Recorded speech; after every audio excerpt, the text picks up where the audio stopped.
तो आज के इस लेक्चर में, आज की क्लास में जिस चीज़ को मैं आपके सामने रखने जा रहा हूँ वो है एडजेक्टिव या रिलेटिव क्लॉज। ये दोनों ही नाम है इसके। आइए मैं थोड़ा सा आपको इसका ब्रीफ रिव्यू देता हूँ, चूंकि लेक्चर तो ऑलरेडी मैं दे चुका, लेकिन आपको गाइड करने के लिए थोड़े से इसके कैरेक्टरिस्टिक्स और थोड़े से इसके ट्रेड्स आपको बताता चलूँ। सबसे पहले हम देख लेते हैं कि एक एडजेक्टिव क्लॉज है क्या।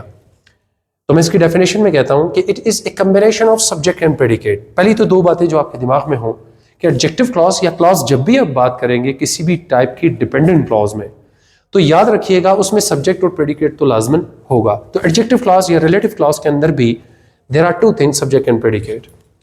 It works like an adjective. Adjective का काम होता है टू मॉडिफाई अ नाउन। इस क्लॉज का काम भी यही होगा कि ये मॉडिफाई करेगा नाउन का, बट डिफरेंट ये है कि adjective is a single word and adjective clause is a complete clause, a combination of subject and predicate. It gives us information about the noun or pronoun of an independent clause. जब ये clause बनता है यानी कि adjective या relative clause, तो इसका काम ये होता है कि independent clause में आने वाले noun या pronoun के बारे में ये हमें information देता है या उसे modify करता है। ये होगी। अब आगे बढ़ते हैं इसके important points में, क्या वो चीजें जो हमें दिमाग में रखनी होंगी। पहली बात, the noun which is modified by an adjective clause is called antecedent। यानी वो नाउन जिसको आपका adjective clause modify करेगा आप उसे antecedent कहते हैं। इसका मतलब वैसे उर्दू में होता है साबका, पीछे आने वाला। एक बात।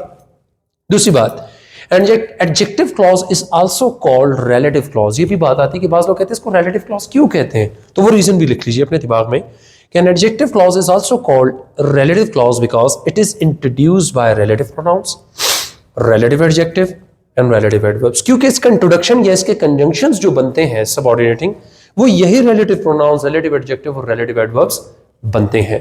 अब आइए मैं आपको यहां से थोड़ा सा दिखा देता हूं। इन अदर वर्ड्स, जैसे कि मैंने आपको बताया कि डिपेंडेंट क्लॉज की जितनी भी टाइप्स हैं उनके अपने सबऑर्डिनेटिंग कंजंक्शंस होते हैं। तो दूसरे अल्फाज में आप ये कह सकते हैं कि यही relative pronouns, यही relative adjective या यही relative adverbs क्या करते हैं, इसके सबऑर्डिनेटिंग कंजंक्शंस बन जाते हैं। अब मैं बात करता हूं रिलेटिव प्रोनाउंस क्या है, हु, whom, which और that। अगर आप इनके बारे में मालूमात चाहते हैं तो मैं एक अपनी पहली वीडियो इसके बारे में बना चुका हूं और रिलेटिव प्रोनाउंस को मैंने डिटेल में कवर करवाया। दूसरी बात, रिलेटिव एडजेक्टिव वो एक ही होता है। बाज लोग या बाज grammarian they include who's in the same category, वो प्रोनाउंस में ही इसको लिख देते हैं, लेकिन बास कहते हैं कि relative adjective should be written separately, इसको अलग लिखना चाहिए। तो मैंने लिख दिया हुज सेपरेट लिखते, and it is used for possessive case. और तीसरी जो कैटेगरी है वो हमारे पास है रिलेटिव एडवर्ब्स। ये हमारे पास तीन होते हैं, when, where and why. When जब आप टाइम की बात करेंगे, वेयर जब आप जगह की बात करेंगे, और व्हाई जब आप रीजन की बात करेंगे। और आखिरी चीज जो मैं आपके साथ डिस्कस कर रहा हूं, फिर हम टाइप्स में जाके इसको डिस्कस करेंगे, what are the types of adjective और रिलेटिव क्लॉज। तो बेटे हमारे पास जो है चार टाइप्स हैं एडजेक्टिव क्लॉज को डिफाइन करने के लिए, जिसको हम वन बाय वन अगले लेक्चर्स में पढ़ेंगे। Defining adjective clause first type, non defining adjective clause second type, contact clause third type and connective clause that is a fourth type.